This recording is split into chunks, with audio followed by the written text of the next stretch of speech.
నువ్వు మా అందరి మనుషులని మేము అనుకున్నాం, కానీ మేమెవరు అక్కర్లేదని చెప్పేశాం.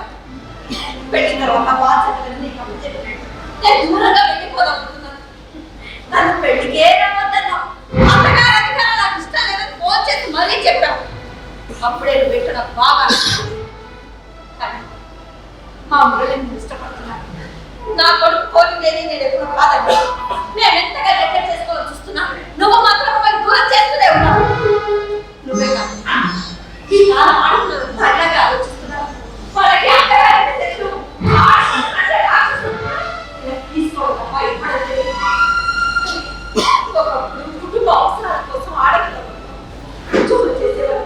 కానీ ఇప్పుడు అదొక ఫ్యాషన్ అయిపోయింది.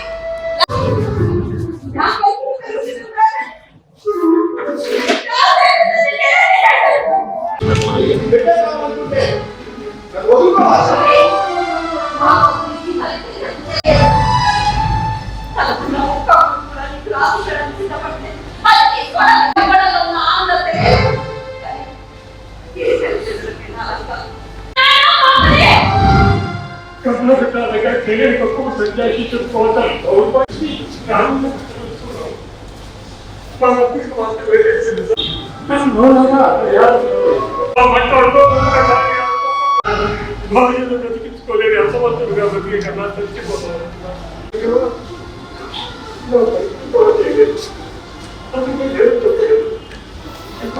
చెప్పారు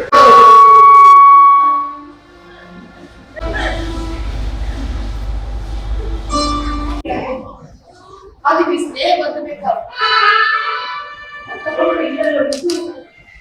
ఇంత గొప్పగా ఉంటుంది మీ స్నేహబంధం. అందరూ కలిసి ఒకే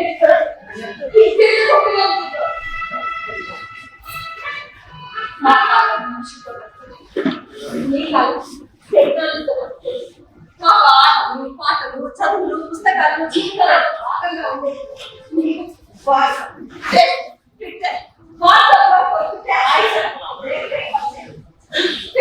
లైఫ్ పట్టకపోతే నిద్ర పట్టకపోతే శిక్షణ చేయకపోతే మానసిక ఎక్కడ చూసినా టెక్నాలజీ అవే వచ్చిపోయి అవే మానవ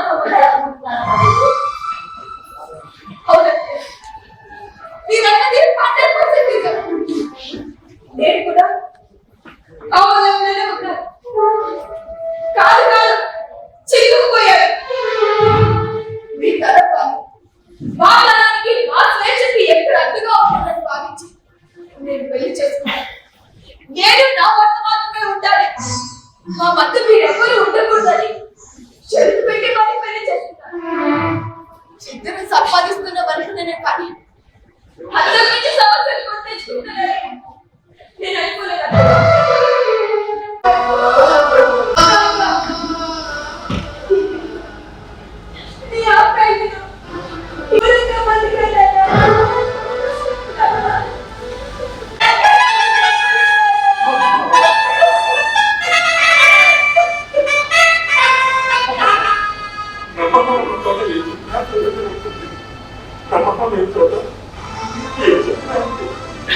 ఏ రోజుకి నన్ను మారకపోతావా ఆలోచిస్తున్నారమ్మా. పిల్లలు నా మూర్ఖతతో ఈ బంధాలన్నీ వద్దని దూరంగా బతకదు. ఇప్పుడు నాకు ఈ బంధాలన్నీ కావాలండి. నాకు ఇప్పుడు ఈ బంధాలన్నీ కావాలండి. నా కోసం కాదు, మరి పుట్టబోయే మన బిడ్డ కోసం, ఈ బిడ్డ భవిష్యత్తు కోసం నన్ను క్షమించండి. మనిషికి మనిషికి మధ్య ఉండే బంధంలో ఇంత పిల్లవా కుటుంబంలో వెన్నెలా సంతోషం కనిపిస్తుంది. అది సరే, ఆ పెళ్లి పిల్లలు తమ తమ బాధ్యతలతో బంధాలు పంచుకుంటూ అది కేవలం వయసు పెరిగిపోతుంది. రాబోయే తరానికి చోటు కల్పిస్తుంది. బాధ్యతలు అందరికీ అదే కాలంలో ప్రతి ఒక్కరు ఏదో ముందుకు తన ఆదిలో కాలం గుర్తుపెట్టుకోలేదు.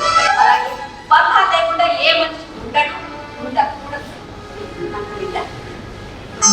మా మీద ఏ మాత్రం గౌరవం ఉన్నా ఇంటి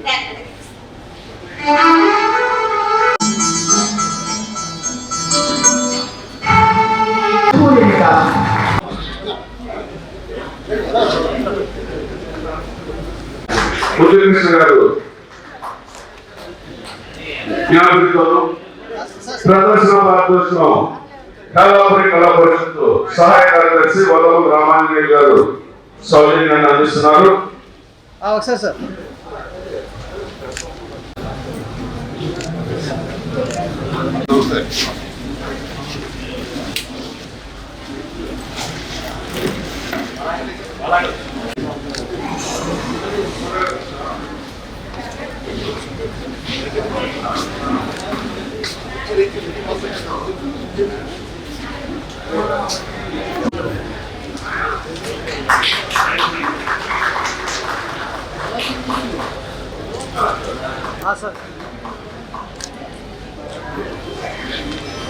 సార్ నెక్స్ట్ ఇయర్ కూడా ఏదైనా డ్యాన్స్ ప్రోగ్రామ్ కాంపిటీషన్స్ పెట్టించండి.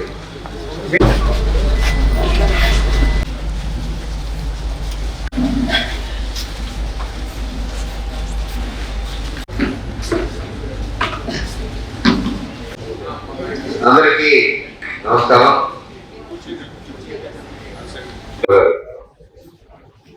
చాలా తెలియచ్చు కానీ మా కొత్తగా రాజ్యసభ ఎంపీ మొన్ననే మోడీ గారి ద్వారా ఇది కొత్తగా ఎంపీగా రాజ్యసభ మెంబర్గా ఎన్నికయ్యారు కాబట్టి గట్టిగా సపోర్ట్ అవ్వాల్సిన కోరుతున్నాను. అలాగే మా బీజేపీ జిల్లా అధ్యక్షుడు విక్రమ్ కిషోర్ గారి కూడా మీటింగ్ రావాల్సిన కోరుతున్నాను. మా నాన్నగారు ఆలపాటి రామకృష్ణ గారు 1926 సంవత్సరం చిన్న కేవలం గుర్తుకోటి ఇండస్ట్రీ స్టార్ట్ చేసి మా అమ్మగారు మా అమ్మగారు అగరబత్తి తయారు చేసి ఆ తర్వాత అంచెలక్షలుగా ఇవాళ 80 సంవత్సరాలు ఇవాళ 20,000 కార్యక్రమం. ఈ రకంగా కాకుండా అంతేకాకుండా అంబికా తత్వాలకి బలవంతుకి భక్తులకి అన్నమైనది అంబికా తత్వాలకి అమ్మను మర్చిపోలేము, అంబికాను మర్చిపోలేము. అంబికా తత్వాలకి 2 క్యాప్షన్స్ తోటి ప్రజల హృదయాలు మీలాంటి వాళ్ళ పెద్ద కాన్స్టిట్యూషన్ తోటి ఇండస్ట్రీని సజీవంగా జరుపుతూ మా నాన్నగారు ఇండస్ట్రీ పెట్టిన తర్వాత కష్టపడి ఒక స్థాయికి వచ్చిన తర్వాత కళారంగాల వైపు ఆయన దృష్టి పెట్టింది. ఆయన దృష్టి కళారంగాల వైపు ఉండబట్టి కళాకారులన్నా కూడా ఈ వైవిధ్యాల్లో నాకు బాగా గుర్తండి. ఈ వైవిధ్యాల్లో చాలా కార్యక్రమాలు మా నాన్నగారు చేయించారు. అప్పట్లో త్యాగరాజ కళాసభ ఉండేది. డివి రమణరావు గారు, ఎంఎస్ సుబ్బలక్ష్మి గారిని, వెంకటసాల గారిని, ఆరుదులో ఉన్న పెద్ద పెద్ద ఆర్టిస్టులు ఉందని కొడుకు ఇక్కడ సంగీత కార్యక్రమాలు చేయించేవారు. దానికి మా నాన్నగారు పూర్తిగా ఆయనకి సహకరిస్తూ ఉండేవారు. ఆ తర్వాత మళ్ళీ మా నాన్నగారు ఆలపాటి రామకృష్ణ గారు అప్పట్లో దూరదర్శన్ గుర్తుండే ఉంటుంది, పెద్దవాడికి తెలుస్తుంది. దూరదర్శన్లో రామాయణం వచ్చింది. రామాయణం ఆ రామాయణంలో యాక్ట్ చేసిన అరుణ్ గోవిల్ ఇప్పుడు అతను ఎంపీ అయినట్టున్నాడు తెలిసి అతను మా నాన్నగారు పెద్ద సన్మానం సిఆర్ఐ కాలేజీలో జరిగింది. రకరకాల కార్యక్రమాలు దాసరి నారాయణరావు ఇచ్చాము. అప్పట్లో చాలా మందికి ఇచ్చాము. చాలా జరిగింది కదా. ఆయన యొక్క సలహాతోటి నేషనల్ లెవెల్లో కేరళలో హైయెస్ట్ టాప్ మోస్ట్ ఎవరున్నారు డాన్సర్, అలాగే తమిళనాడు టాప్ మోస్ట్ డాన్సర్ ఎవరున్నారు, అలాగే ఆంధ్రప్రదేశ్ టాప్ మోస్ట్ డాన్సర్ ఉన్నారు, అలాగే ఆయా స్టేట్ నుంచి టాప్ మోస్ట్ డాన్సర్స్ తీసుకొచ్చి సో ఇన్ని రకాలుగా చేసిన తర్వాత మళ్ళీ మా నాన్నగారు పాటలు రాశారు దేవుడి మీద. ఇది దేవుడి మీద కూడా పాటలు రాసి అంబికా రాజమారి కానీ ఒక పెద్ద కార్యక్రమం అందరూ పాటలు రాశారు. దానికేమో ఎస్పి బాలసుబ్రహ్మణ్యం గారు, పి సుశీల గారు, అప్పట్లో ఉన్నటువంటి కేవీ మహాజన్ గారి అప్పట్లో ఉండే కేవీ మహాజన్ గారి అసిస్టెంట్ అవ్వలేదు. ఆయన సంగీత దర్శకత్వం ఆ పాటలు పడతాం ఇప్పటికీ కూడా ఆల్ ఇండియా రేడియోలో ఆ పాటలు వస్తూ ఉంటాయి. అదొకటైతే మళ్ళీ ఆయన అనుభవాలన్నీ కూడా శబ్దార్థ ప్రపంచం అనే పుస్తకం రాశారు. ఆ శబ్దార్థ ప్రపంచం అంతా ఆయన అనుభవాలు, జీవితంలో ఆయన ఎదుర్కొన్న సవాళ్ళు కానివ్వండి, జీవితం ఎలా ఉండాలని కానీ ఒక చిన్న శైలి భగవద్గీత రాకపోతే చెప్పాలంటే అది రాశారు. దాన్ని అప్పట్లో చాలా మంది పాపులర్ గా దాని పుస్తకం చదవడం జరిగింది. ఆ చదివినట్టు చిరంజీవి లాంటి సినిమా కూడా చదివారు ఆ పుస్తకం అప్పట్లో అంత బాగా అవుతుంది. సో ఈ రకంగా సాహిత్యానికి కళారంగానికి ఆయన తీసినటువంటి ఆయన ఇష్టపడినటువంటి కార్యక్రమం కాబట్టి ఈ 100వ సంవత్సరంలో ఈ రకమైన కార్యక్రమాన్ని చేసి ఆయన ఆసక్తి కలిగించాలి, ఆయన ఆనందించాలని చెప్పేసి ఉద్దేశంతో ఈ కార్యక్రమం అంతేకాకుండా మీకు అందరికీ తెలుసు ఏలూరులో 100 సంవత్సరాలు ఒక ఇండస్ట్రీ పెట్టి ఆయన 100 సంవత్సరాల సందర్భంగా ఇప్పుడు 80వ సంవత్సరం నడుస్తున్న సంస్థకి ఒక 20 సంవత్సరాల సంస్థ కూడా 100 సంవత్సరాలు గడుతుంది. ఇప్పుడు మా నాన్నగారు 100 సంవత్సరాల సందర్భంగా చేసే ఈ కార్యక్రమానికి నేను ఇందాక చెప్పినట్టుగా ప్రేక్షకులందరూ 4 వచ్చారు. ఈ 4లో 3 మంత్రులు వచ్చారు, 2 ఎంపీలు వచ్చారు, 5 ఎమ్మెల్యేలు వచ్చారు. ఇవాళ మళ్ళీ కొత్తగా మన రాష్ట్రంలో మా ఎంపీ గారు వచ్చారు, చాలా సంతోషం. BJP party, Telugu Desam party, Indian party, అన్ని పార్టీల వాళ్ళు ఒక పార్టీ అందరూ పార్టీ వాళ్ళు కూడా వచ్చారు, చాలా సంతోషం. అందరూ కూడా నేను కూడా పాలిటిక్స్ లో ఉండబట్టి రాజకీయాలు ఈ యొక్క ఆత్మహత్యగా ఖచ్చితంగా దాని ప్రకారంగా అందరూ వచ్చినందుకు నేను వాళ్ళకి కూడా ధన్యవాదాలు చెప్తూ మరొక విషయం ఏంటంటే ఇలాంటి కార్యక్రమాలు ఎలా ఉంటాయంటే ఏదో మీరు అనుకున్న ఆధారపడాల్సిన కళాకట్టడం లేదా చేసేద్దాం అనుకుంటే జరగలేదు. కాదు, ఎందుకంటే నాటకాలు ఆ నాటకం చేసేవాళ్ళు ఎవరు, ఆ నాటకం సంబంధించిన వాళ్ళు ఎవరు నాకు ఎవరికి తెలియదు. ఇవాళ నేను ఈ కార్యక్రమం 5 రోజులు 4 రోజులు ఎందుకు నాటకాలు చేశారంటే మౌళి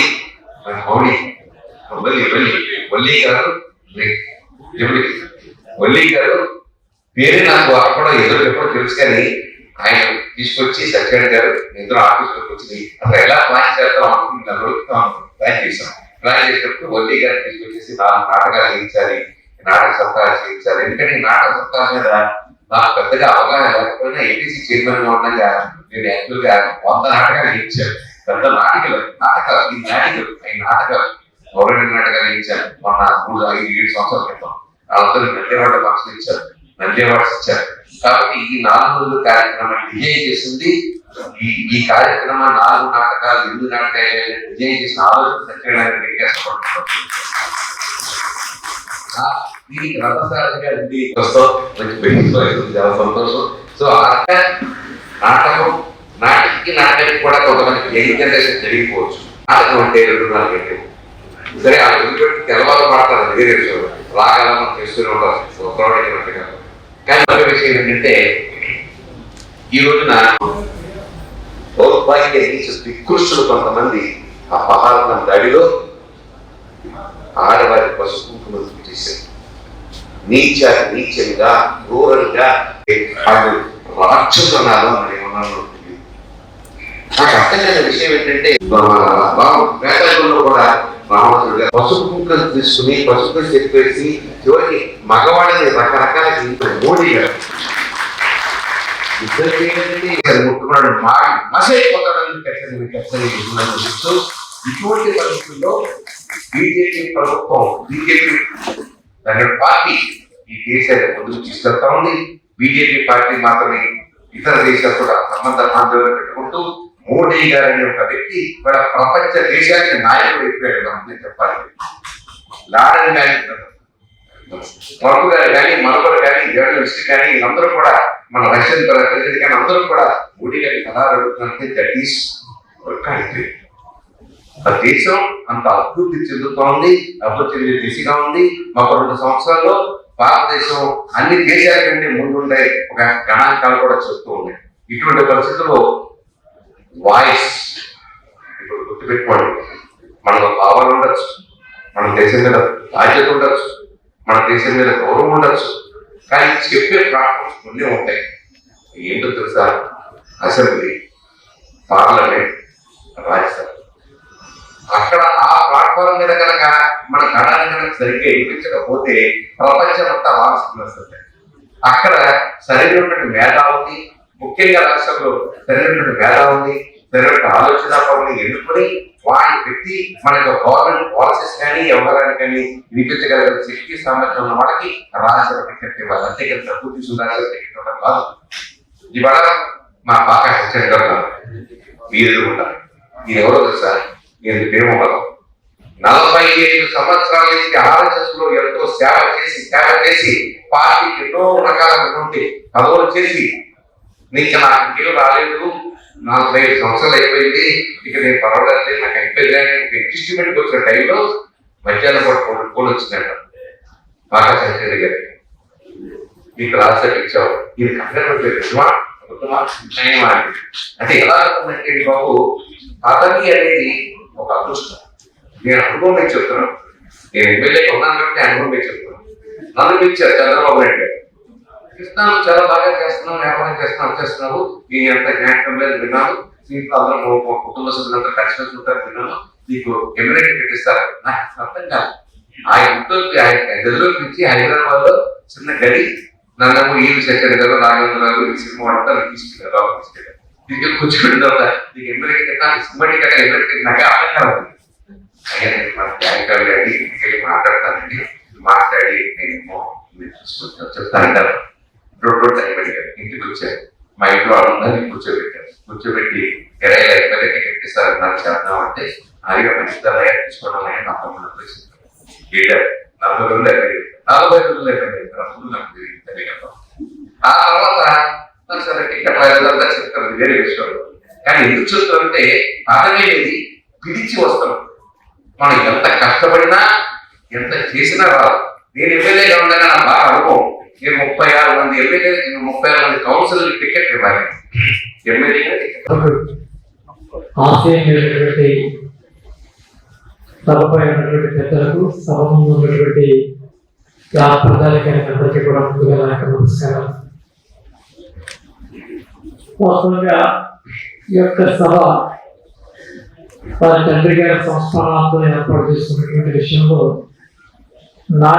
నాటకాలకు సంబంధించినటువంటి ఈ తరాన్ని కూడా అందజేసేటటువంటి విధానంలో భాగంగా ఈ సాంస్కృతిక రంగాన్ని ఈ వేదిక చేయడం జరిగిందని చెప్పి నేను భావిస్తున్నాను. వారి తండ్రి గారు మరణించి 100 సంవత్సరాలు, వారి తండ్రి గారు ఏర్పాటు చేసినటువంటి సంస్థకు 80 సంవత్సరాలు నిండినటువంటి పరిస్థితి ఒకసారి నిశ్చితంగా గమనించినట్లయితే ఈ తండ్రి గారు బహుముఖ ప్రజ్ఞాశాలి. ఇప్పుడు వారు మాట్లాడేటువంటి విషయంలో వారు స్వయం శక్తితోటి ఒక పరిశ్రమను ఏర్పాటు చేసి తను బతకడమే కాదు 10 మందిని బ్రతికిస్తూ దేశ సంపదలో తన వంతు పాత్రను పోషిస్తూ అంచెలంచెలుగా పెంచేటటువంటి విధానంతో పాటు ఈ యొక్క సాంస్కృతిక కళా కేంద్రాల మీద వీటి మీద కూడా దృష్టి సారిస్తూ ఒక పక్క వర్తకం, మరో పక్క వాణిజ్యం, మరో పక్క రాజకీయం, మరో పక్క సాంస్కృతికం, ఈ అన్ని రంగాల్లోనూ సృజించేటటువంటి ఆయన యొక్క ఆలోచన విధానాన్ని అంబికా కృష్ణ గారి నోటి ద్వారా ఇప్పుడు నా మొక్కలు తెలుసుకున్నామంటే సుమారు ఒక 70-80 సంవత్సరాల క్రితమే ఆయన యొక్క ఆలోచన సరళి సమాజానికి ఏ రకంగా ఉపయోగపడింది అనేటువంటి విషయం మనంతా కూడా అర్థం చేసుకోవాల్సిన అవసరం ఉంది. ఈ మధ్యకాలంలో తల్లిదండ్రులు మనం చూస్తున్నాం. మరి కృష్ణ గారి వంటి కొడుకును పొంది తన యొక్క పేరుని వారి మరణానంతరం కూడా కొనసాగించేటటువంటి విషయాన్ని కొనసాగిస్తున్నప్పుడు ఈ సమాజంలో కృష్ణ గారిని మనం ఆయన వాణిజ్యవేత్తగా కానీ వ్యాపారవేత్తగా కాదు, ఒక తండ్రి గారికి ఒక ఘనమైన నివాళి అర్పించేటటువంటి ఒక పుత్రుడిగా వారిని మనం ప్రత్యేకంగా చూడాల్సిన అవసరం ఉంది. ఈ యొక్క కార్యక్రమం ఇంట్లోనే జరుపుకోవచ్చు. ఏదో ఈరోజు ఆ మరణించిన రోజున ఈరోజు కలిసి తన కుటుంబ సభ్యులతో ఒక 40 మందికి కేకేసి భోజనం పెట్టి ముగించవచ్చు. కానీ ఒక 4-5 రోజుల పాటు తన తండ్రి గారి మరణంతో ఆయన యొక్క గుర్తు చేసుకుంటూ ఈ సమాజానికి వారి యొక్క ఆలోచనలు పరిచయం చేస్తూ దాని ద్వారా మన సమాజంలో గుర్తింపు లేకుండా పోయేటటువంటి నాటకాన్ని మరొకసారి ఈ సమాజానికి పరిచయం చేసేటటువంటి ప్రయత్నం చూస్తే వారి యొక్క ఆలోచన మిగిలిపోతుంది. దీనికి వెన్నుదన్నుగా నిలిచినటువంటి మల్లి గారి యొక్క ప్రత్యేకమైనటువంటి సేవలు కూడా మనం గుర్తించుకోవాల్సి వస్తున్నాం. ఎందుకు నాటకాల మీద మనకు ప్రత్యేకమైనటువంటి శ్రద్ధ ఉంటుందంటే సమాజంలో ఒక మతానికి ఉండేటటువంటి విషయాలు 4-5 మీద ప్రామాణికాలుగా ఉంటాయి, దురాచారాలు ఉంటాయి. వాడుకల్లో కూడా అనేకమైనటువంటి ప్రతికూల పరిస్థితులు ఉంటాయి. ఈ సమాజంలో ఒక 50 సంవత్సరాల క్రితం కన్యాశుల్కం ఉండేది. అదే రకంగా బాల్య వివాహాలు ఉంటాయి, ఇతరులతో పునర్వివాహాలు ఉండేవి కావు. అదే రకంగా సమాజంలో అస్పృశ్యత ఎక్కువగా ఉండేది. సమాజంలో ఉండేటటువంటి బడుగు బలహీన వర్గాలకు సరైనటువంటి ప్రాధాన్యత ఉండేది కాదు. ఇట్టి సమాజాన్ని చైతన్యపరిచేటటువంటి ఒక సామాజిక సాధనే నాటకం. ఈ నాటకం ద్వారా ప్రజల్లో వచ్చేటటువంటి మార్పులు గమనించేటటువంటి పరిస్థితి ద్వారా ఆ సమాజాన్ని ఒక చక్కటి ఆదర్శమైన సమాజంగా తీర్చిదిద్దేటటువంటి ప్రయత్నం ఈ యొక్క నాటకాల ఆధారంగా ఉంటుంది. ఇవాళ సినిమాల తర్వాత టీవీల తర్వాత అనేక రకాలైన మార్పులు వచ్చినాయి తప్ప ఒకప్పుడు ఈ సమాజానికి ప్రేరణ ఏంటి అంటే ఈ 2 రంగాల ఆధారంగా వచ్చేటువంటి పరిస్థితి. ఇవన్నీ కూడా కాలగర్భంలో కలిసిపోయేటటువంటి ప్రమాదాన్ని గుర్తించేటటువంటి పరిస్థితుల్లో కొంతమంది ఈ వ్యవస్థను కాపు కాసేటటువంటి ప్రయత్నంలో భాగంగా ఈ ఎదుగులు చేసేటటువంటి ఈ యొక్క చక్కటి కార్యక్రమానికి మనందరం కూడా పాల్పంచుకునేటటువంటి అవకాశం మనకివ్వడం, మనం కూడా పాల్పంచుకోవడం కూడా ప్రత్యేకంగా వారికి ధన్యవాదాలు తెలియజేయాలి. ఇది ఒక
సార్ రాజా గారి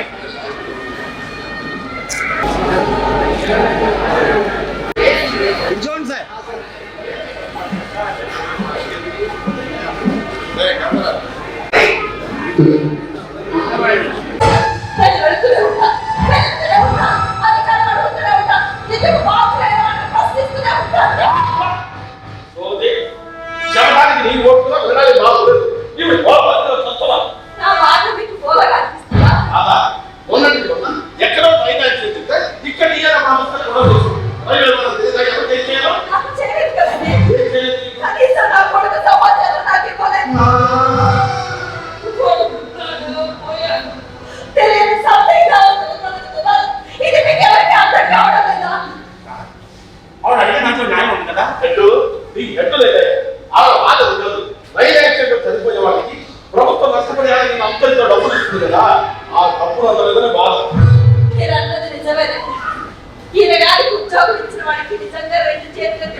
ఎందుకంటే ఇంత దయ లేకుండా ఇంత జాలి లేకుండా మాట్లాడుతున్నట్టు అందుకు చేతులెత్తి పట్టాలి.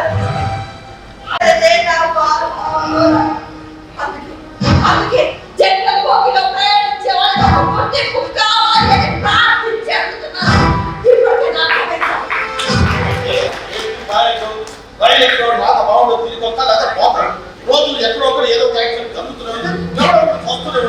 చనిపోయిన వాళ్ళ బంధువులందరూ ఇలాగే కాల్ చేస్తున్నారా?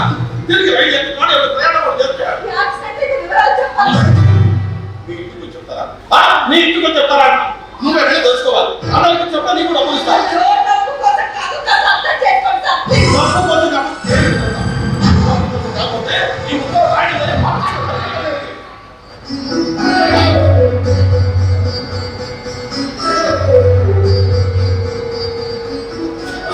ఈ ఉత్తరాలు చదివితే తెలుస్తుంది. ఈ ఉత్తరాలు నేను పోస్ట్ చేసే ఉత్తరాల కన్నా చెయ్యని ఉత్తరాలు ఎన్నో ఉండిపోయాయి. నాకు ఆర్థిక స్తోమత లేక అయినా ఈ ఉత్తరాన్ని నా కోసం రాసుకోలేదండి. రైల్లో ప్రయాణించే కోట్లాది మంది జనరల్ బోగి ప్రయాణికుల కోసం రాసాది ఉత్తరాలు. వాళ్ళు మనుషులే, వాళ్ళ ప్రాణాలకు విలువని ఉత్తరాల ఉద్యమం ప్రారంభించారు. ఉత్తరాలు రాసే బదులు రామకోట రాసుకున్న పుణ్యం వచ్చింది కదండి. వాడికి నువ్వు నోరు మూస్తావా? వాకాశం అయినా మన రైల్వే గురించి ఏం తెలుసని మాట్లాడుతున్నావు? రైలు యాక్సిడెంట్ అయింది, యుద్ధ ప్రాంతాన్ని స్టాఫ్ అందరూ అక్కడ ఉంటారు. అవసరంతో వ్యక్తులు దిగుతారు, విరిగిపోయి ఉంటారు, బాగు చేస్తారు, పడిపోయిన కలిగిస్తారు, తిరిగి అంటారు కదా, మళ్ళీ కొత్త రైలు పంపిస్తారు. ఎవరైనా వస్తారు, పోయిన వాళ్ళు స్టడీ చేస్తారు, గాయపడ్డ వాళ్ళు స్టడీ చేస్తారు, హాస్పిటల్ తరలిస్తారు, మెడికల్ వైద్యులు అందిస్తారు, వాళ్ళ తాలూకు బంధువులు తెలియబడుతారు. ఇన్ని చేస్తున్నా ఇంకా ఉత్తరాలు వదిలి ఆఫీస్ టైం వచ్చి ఒక టైం రాజుగారు మీకోసమే చూస్తున్నా. మీ క్లైంట్ వచ్చి చాలా సేపు అయింది, ఇంకా మీరు రాలేదేమో అనుకుంటున్నాను. ఏంటి పోయినసారి ఫీజు ఇవ్వలేదండి క్లైంట్? అందుకే ఫీజు కోసం చేశారు. మంచిది మంచిది. ఆ దగ్గర లక్షలు రాయలేరు కదా. ఆ విశ్వాసంతోనే రైలు కనపడకుండా పోయినారు కొడుకు కోసం. రైల్వే మినిస్టర్ మీద, సెంట్రల్ గవర్నమెంట్ మీద, టీఆర్ మీద హైకోర్టులో ఫీజు వేసేది బాగుంది. అక్కడ అనవసరంగా పోరాటాలు పెడుతుంటే ఇది తప్పు అని చెప్పి బాధ్యత మీకు లేదా? తప్పు చేయకపోవడం ఏంటి? ఇవాళ టీఆర్ ఆఫీస్ మీద గొడవ కలిగారు. అవును, గొడవ వెళ్ళలేదు. టీఆర్ అది మీ గొడవ. ఎవరు ఏం చేయాలో ఆ టీఆర్ మంచివాడు కాబట్టి ఆ ఉత్తరం ట్రాన్స్లేట్ చదువుకుని ఆ వదిలేమని చెప్పాడు, మేము వదిలేసాం. ఆ రోజు అలా వదిలేసినందుకు ఇప్పటికీ బాధపడుతూనే ఉన్నాను. అప్పుడే అరెస్ట్ చేసి కోర్టులో సబ్మిట్ చేసింటే నా బాధ అక్కడ చెప్పుకునేదాన్ని. ఆ అవకాశం పోయినందుకు ఈ విధంగా ఫోన్లో కంప్లైంట్ ఇస్తున్నారు. ఇస్తారు సార్. ఎందుకెవరు యాక్షన్ వచ్చిన వెంటనే రైల్వే జోన్ తీసుకొస్తామని హామీ ఇచ్చి ఫెయిల్ అయిపోయింది. రిపోర్ట్ ఏం చేస్తారు? వాళ్ళ జీవితంలో ఏనాడు జనరల్ బొక్క వైపు కన్నెత్తు కూడా చూసుంటారు. కానీ కూడా వాళ్ళ బోధులో ప్రయాణం చేసి చెప్పమంటారు. అప్పుడు వాళ్ళు వాళ్ళ కష్టాలు తెలియమంటారు. దాని కోపం రాదా? కంప్లైంట్ ఇచ్చారు. ఏం కంప్లైంట్ ఇస్తారు సార్? ఏం కంప్లైంట్ ఇస్తారు? రైల్వే ప్రాపర్టీ ఎక్విప్మెంట్ కంప్లైంట్ ఇస్తారా సార్?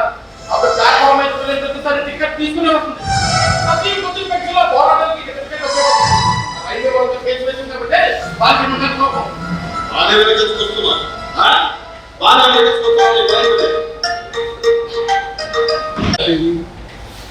సార్ ఒక్కసారి లోపలికి రావడమే కానీ బయటకు వెళ్ళడం ఎలాగైనా ఇక్కడే వస్తాను సార్. ఏం చేసేది సార్? ఒక్క నిమిషం సార్. చేసుకోవడానికి కూడా ప్రయత్నించలేదు.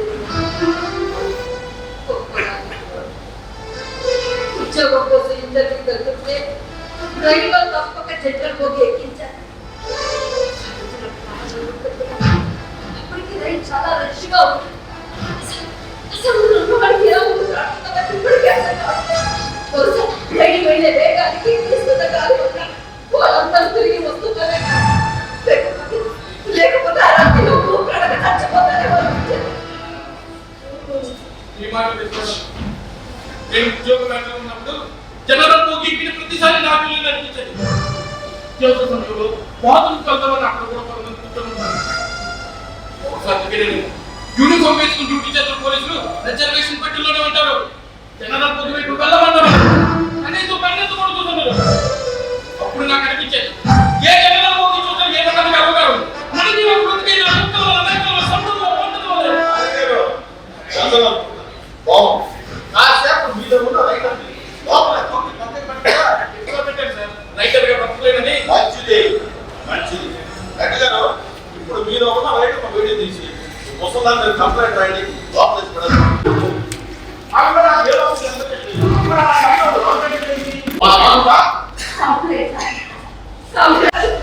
ఎవరు ఏమి చెప్పలేకపోయారు. కష్టపడి చేరుకున్నాను.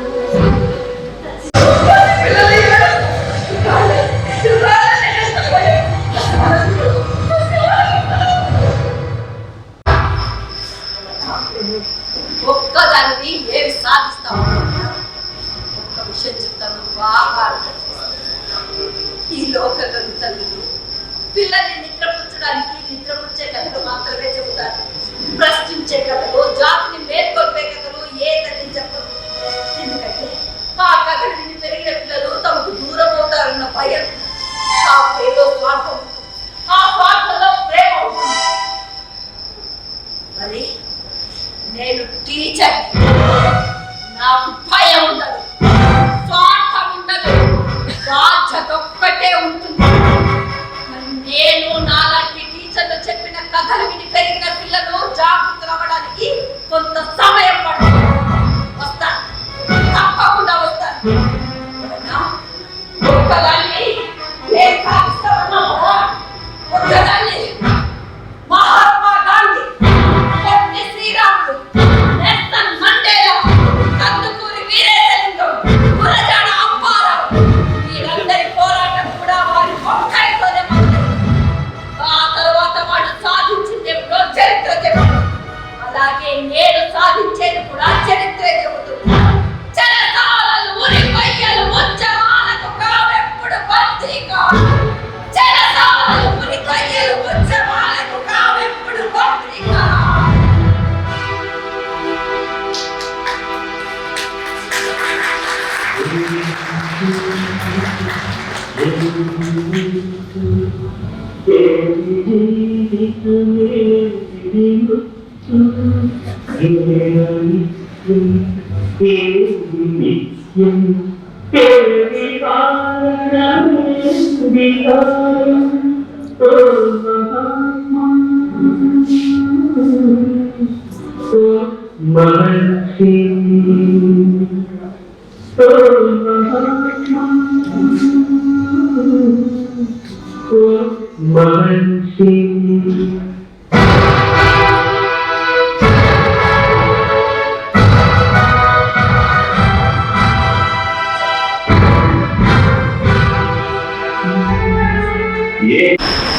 వంద సంవత్సరాల నుంచి దిగ్విజయంగా ఒక గుర్తింపు ఉన్నది.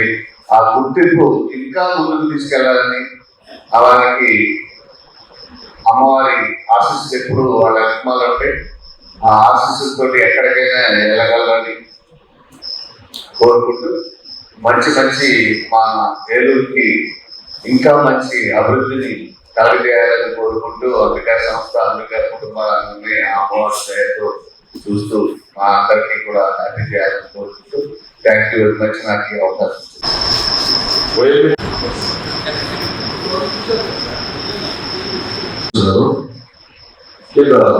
ఆడపాటి సంస్థల నుంచి వారి వ్యాపారం పైసలు ఉంటే ఇక్కడ కళ, సాంస్కృతిక, సామాజిక చైతన్యం గురించి చేసినటువంటి ఆయన కార్యక్రమాలను కూడా చేస్తూ మనం ప్రతిరోజు మాట్లాడుతున్నాం. ఇది ఒక స్ఫూర్తిగా తీసుకొని అందరూ కూడా స్పందించినటువంటి ఇది ఒక సామాజిక బాధ్యత తీసుకున్నటువంటి పనిగా భావిస్తాం.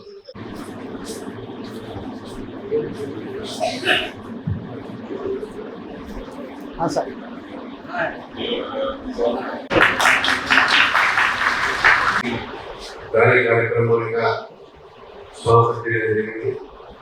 అలాగే నెక్స్ట్ 3-4 ఇంకో కార్యక్రమం చేయాలి సంకల్పిస్తూ జనవరి 26, 25, 26 సంవత్సరం వరకు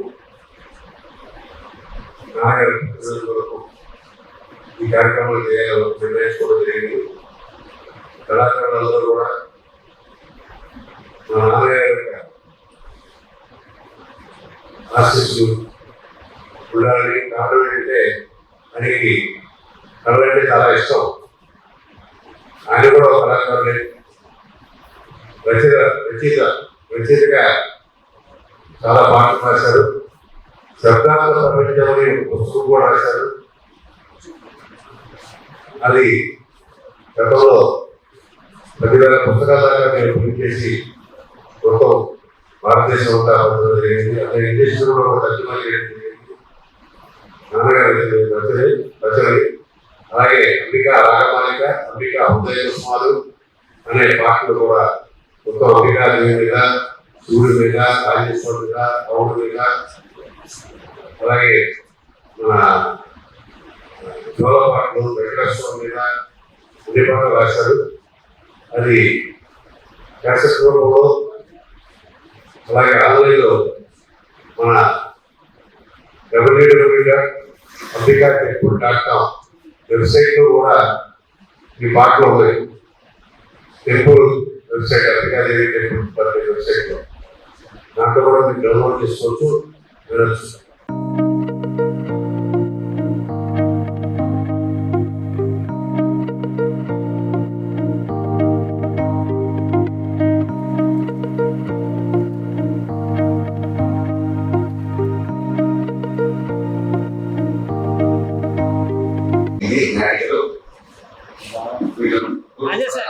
ఈ యొక్క రంగంలో కృష్ణాలు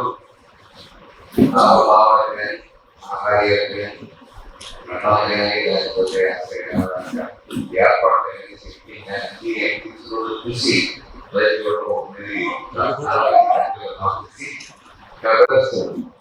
యోగి గారికి నా శక్తు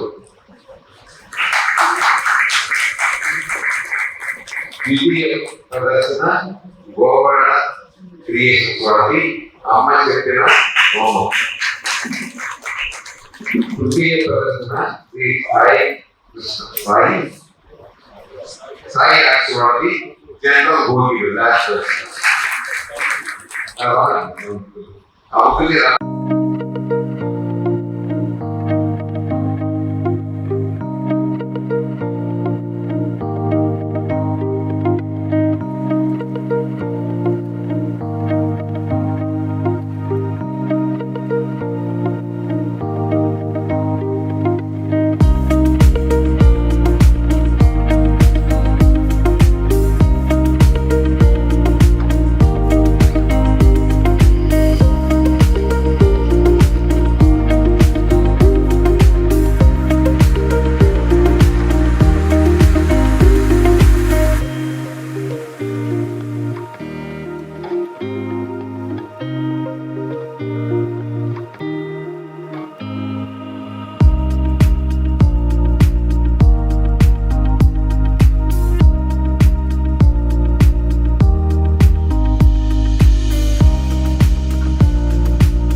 SMR వారి ప్రశాంత్ రియల్ ఎస్టేట్స్ రూపంలో అదృష్టం మీ ఇంటి తలుపు తడుతోంది. మీరు ఊహించని విలువైన ఆస్తిని డ్రాలో గెలుచుకుని అదృష్టవంతులు కండి.